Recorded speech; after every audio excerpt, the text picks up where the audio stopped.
আসসালামু আলাইকুম। Welcome to অপসরিস কিচেন।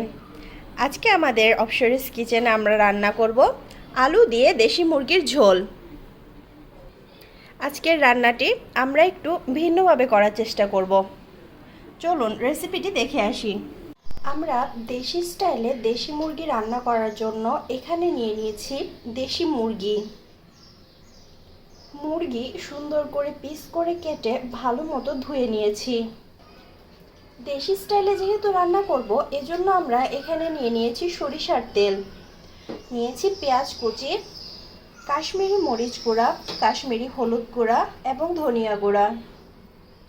বাটা মশলা হিসেবে নিয়েছি পেঁয়াজ বাটা, রসুন বাটা, আদা বাটা এবং জিরা বাটা। এখানে নিয়েছি আস্ত রসুন, এলাচ, দারচিনি, তেজপাতা। আমরা মুরগির মাংসে টমেটো এবং আলু ব্যবহার করব। এজন্য আমরা টমেটো এবং আলু ভালো করে কেটে ধুয়ে নিয়েছি। আমরা যে পাত্রে মুরগিটি রান্না করব সেই পাত্রটি আমরা চুলার উপর বসিয়ে ভালো করে গরম করে নিলাম। এতে দিয়ে দিচ্ছি তেল। আমরা অল্প একটু তেল ব্যবহার করেছি, কারণ এই তেলে আমরা আলুগুলো ভেজে নেব। আলু ভাজার জন্য দিয়ে দিচ্ছি অল্প একটু লবণ, দিয়ে দিচ্ছি হলুদ আর অল্প একটু মরিচ গুঁড়া। ভালো করে উল্টে পাল্টে আলুগুলো ভেজে নেব। আমরা আলুগুলো অল্প একটু ভেজে নিলাম।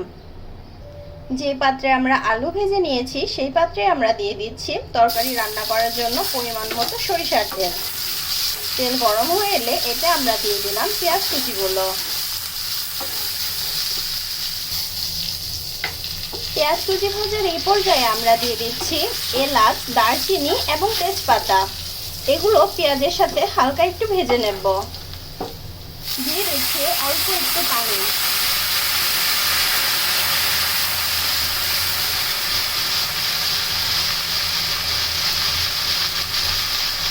এবার আমরা দিয়ে দেব বাটা মশলাগুলো, অর্থাৎ পেঁয়াজ বাটা, রসুন বাটা, আদা বাটা এবং জিরা বাটা।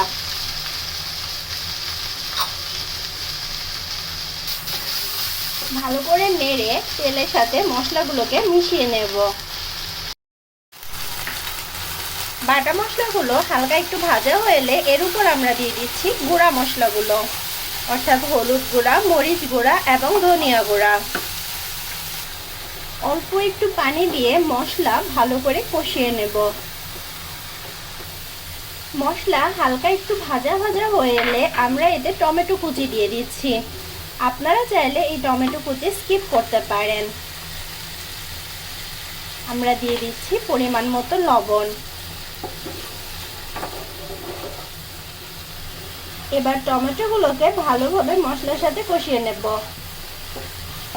আমরা যেহেতু দেশি স্টাইলে রান্না করব এজন্য আমরা এখানে সরিষার তেল ব্যবহার করেছি। আপনারা চাইলে সয়াবিন তেলও ব্যবহার করতে পারেন।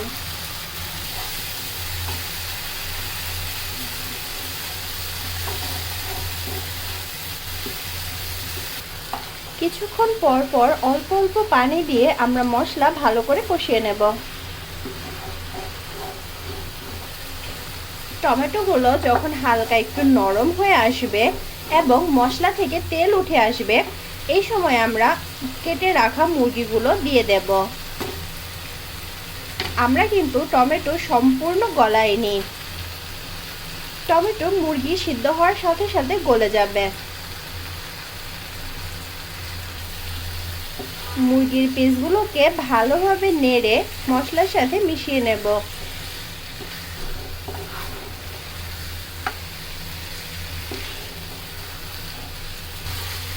মুরগিগুলোকে ধৈর্য সহকারে মশলার সাথে ভালোভাবে কষিয়ে নিতে হবে।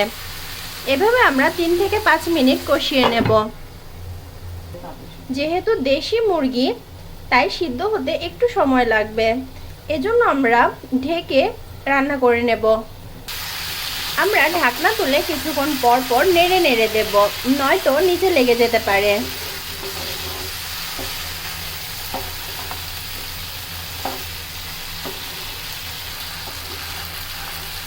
প্রায় 5 থেকে 7 মিনিট পর মুরগি থেকে অল্প একটু পানি ছেড়ে দেবে। এই পানিটা শুকিয়ে যাওয়া পর্যন্ত আমরা রান্না করতে থাকবো। আমরা কিন্তু মুরগিতে এখন পর্যন্ত কোনো পানি অ্যাড করিনি। মুরগি থেকে পানি শুকিয়ে গেছে। এখন আমরা এতে অল্প একটু পানি দিয়ে আরো ভালোভাবে কষিয়ে নেব। এবার আমরা দিয়ে দিচ্ছি ভেজে রাখা আলুগুলো এবং কলিজা।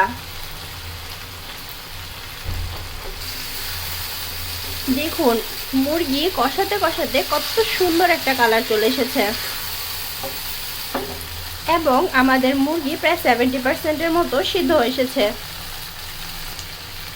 রান্নার এই পর্যায়ে আমরা দিয়ে দিচ্ছি আস্ত রসুনগুলো।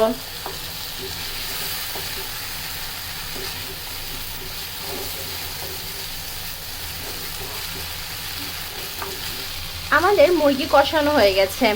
এখন আমরা দিয়ে দিচ্ছি ঝোলের জন্য পানি। ঝোলের জন্য পানি দেওয়ার জন্য আমরা আগে থেকে পানি গরম করে রেখেছিলাম। আপনারা চাইলে ঝোলের জন্য ঠান্ডা পানিও ব্যবহার করতে পারেন। আপনারা ঝোল যতটুকু খেতে পছন্দ করেন সেই অনুপাতে পানি দেবেন। আমরা ঝোল একটু বেশি খেতে পছন্দ করি, কারণ যেহেতু দেশি মুরগি, আলু দিয়ে দেশি মুরগির ঝোল খেতে অনেক মজা। আমাদের তরকারির ঝোল ফুটতে শুরু করেছে। আমাদের মাংস রান্না প্রায় কমপ্লিট হয়ে এসেছে, কারণ আমাদের মাংস সিদ্ধ হয়ে এসেছে। এখন আমরা দিয়ে দিচ্ছি ভাজা জিরার গুঁড়া, এলাচ গুঁড়া এবং দারচিনি গুঁড়া। আমরা এই রান্নায় যেসব উপকরণ যে পরিমাণে ব্যবহার করেছি তা ডেসক্রিপশন বক্সে দিয়ে দিচ্ছি।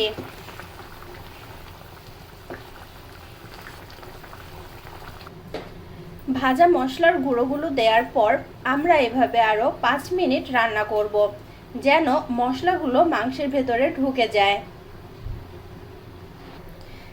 5 মিনিট পর ঢাকনা তুলে এবার আমরা দেখব মাংসের কি অবস্থা। আমাদের মাংসগুলো খুব সুন্দর সিদ্ধ হয়েছে। আমাদের রান্না কমপ্লিট হয়ে এসেছে।